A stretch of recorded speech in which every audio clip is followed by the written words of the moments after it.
From the moment Naoya Inoue laced up gloves as a professional, there was no sense of hesitation, no nerves, no slow build or learning curve. Unlike many young fighters who take years to find their rhythm or gradually increase their level of opposition, Inoue began his journey like a man already deep into his prime, ruthless, precise, and frighteningly composed. At just 19 years old, the boxing world witnessed the emergence of a generational talent, and it began with a fight that would define the tone of his entire career. In his professional debut, Inoue faced Crison Omayao, a rugged and seasoned Filipino fighter who held a national championship and a reputation for grit. On paper, it was a sensible matchup, a young Japanese prodigy taking on a legitimate, tested opponent. But what unfolded in that ring wasn't a careful test or a cautious debut. It was a statement. Inoue entered the bout not to find his footing, but to assert dominance, and from the opening bell, it was clear this was not going to be a gentle introduction to the professional ranks. He didn't lunge. He didn't waste punches. Every movement was intentional, every feint calculated. Even as he measured the distance with his jab and circled with subtle, controlled footwork, Inoue gave the impression of a man with total confidence in his own ability. He wasn't just executing a game plan, he was dissecting one in real time, learning and attacking simultaneously. Then came the finish. In the fourth round, Inoue delivered a right hand that sent Omayao sprawling awkwardly, a strike so sudden and decisive it felt out of place in a debut. The crowd didn't roar in surprise, they gasped in awe. There was no doubt that they had just seen something rare, a fighter not only ready for the pros, but capable of redefining expectations from day one. From that point forward, Inoue's ascent through the ranks carried a unique urgency. There was no time for padding his record or indulging in easy fights. Instead, he embraced a brutal efficiency, treating each bout as a personal test of how quickly he could conquer the next challenge. His second professional outing told the same story. Facing Thai fighter Ngao Prajantuatana, Inoue didn't hesitate to impose his will. The fight played out less like a contest and more like a technical exhibition on how to break down an opponent. He cut off the ring, varied his attacks, and once again found the perfect shot that ended the bout before any momentum could shift. For Inoue, these early fights weren't about experience. They were about evolution. Each opponent was a stepping stone, not an obstacle. But where most young fighters tread cautiously, Inoue seemed to hunger for greater risk. In just his fourth fight, he took on Ryoichi Taguchi, a respected veteran with over 20 fights and a reputation for toughness and durability. Taguchi had never been stopped, never been dropped, and entered the bout as the reigning Japanese light flyweight champion. Many expected him to hand Inoue his first real lesson in adversity. What followed was a grueling 10-round battle that became a defining moment in Inoue's early career. For the first time, he faced a fighter who wouldn't fold, who pushed back with resistance and tested him round after round.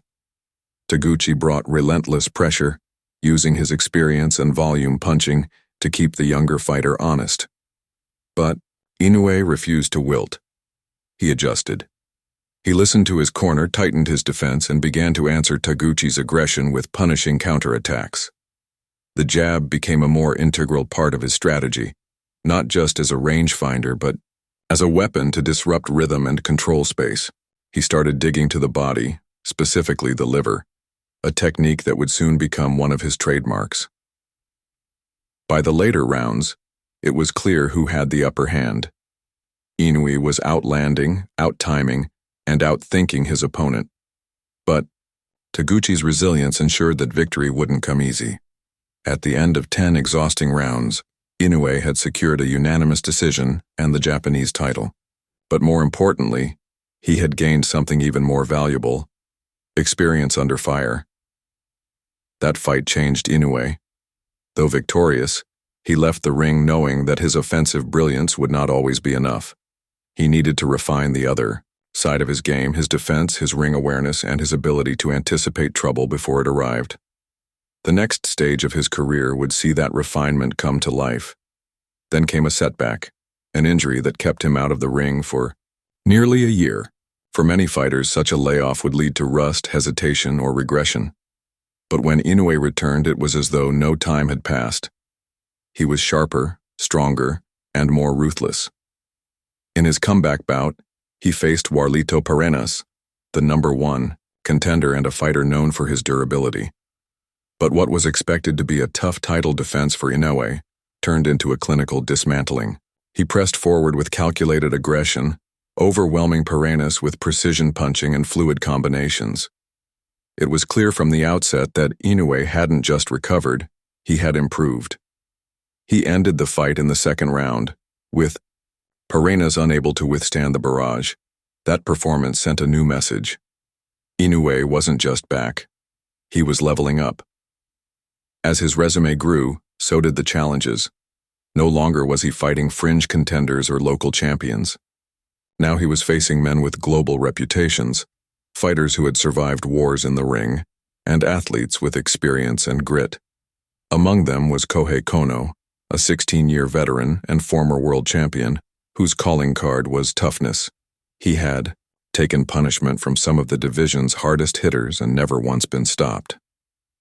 For Inoue, that only made the opportunity more appealing. The two met in late 2016 at the Ariake Coliseum, with fans expecting a war. Kono came forward, aggressively, determined to test Inoue's resolve. And for the first couple of rounds, he appeared to succeed, pushing the pace, forcing exchanges, and challenging the younger man to trade shots. But Inoue's response was methodical. He never strayed from his game plan. Instead, he used Kono's aggression against him. He pivoted out of range, landed counters, and set traps. His jab stung like a whip, and his left hook began to find its mark with increasing regularity. By the middle rounds, the fight had shifted completely. Inoue's movement and accuracy were too much. Kono, still defiant, continued to press, but the damage was building. Then, in the 6th round, came the breakthrough. A left hook that landed flush, sending the veteran crashing to the canvas. For the first time in his career, Kono looked vulnerable. The referee eventually stopped the fight after a follow-up barrage, awarding Inoue another emphatic victory over a respected name. With each performance, the narrative around Inoue changed. He was no longer seen as just a power puncher. Observers began to recognize the depth of his skill set, the way he manipulated angles, the patience he showed under pressure, and the adjustments he made mid-fight. He wasn't just a physical marvel. He was a strategic force. What made this evolution even more impressive was how seamlessly he climbed through the weight classes. As he moved from light flyweight to super flyweight and beyond, the physical challenges increased. Opponents were taller, longer, and more physically imposing, but Inoue's style adapted with the weight. He became more selective with his attacks and more efficient with his movement. His power remained intact, but now it was matched with a refined sense of timing and control. This synthesis of raw power and high-level intelligence is what has defined Inoue's rise through the sport. He doesn't simply overpower opponents, he breaks them down. He studies them, removes their options, and then delivers the finishing blow with chilling precision. Perhaps what sets Inoue apart most is the mindset behind it all. While many fighters focus on records, belts, or marketability, Inoue fights with a different purpose. His goal is mastery. Each bout is a canvas on which he paints his interpretation of what boxing should be. His combinations are not thrown recklessly. They are composed, deliberate, almost musical in their rhythm. For Inoue, violence inside the ring is not about chaos. It's about control. And with every jab, every shift of his weight, and every pivot away from danger, he reinforces that ideal. As of now, Inoue's legacy continues to grow. His list of conquered champions is long and still expanding. And yet, even with multiple world titles and widespread acclaim, there remains a sense that he is only beginning to touch the limits of what he can achieve.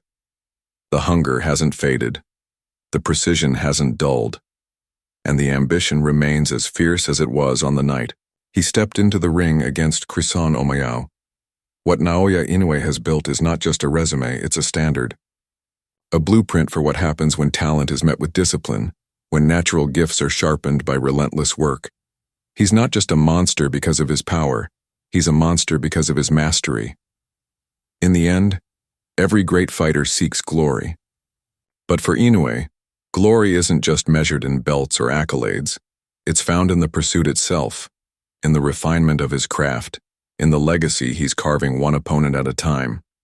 With every fight, he's not just defending titles. He's asserting a philosophy. That boxing at its highest level is not merely combat, it's art. And in that ring, Naoya Inoue remains its most fearsome artist.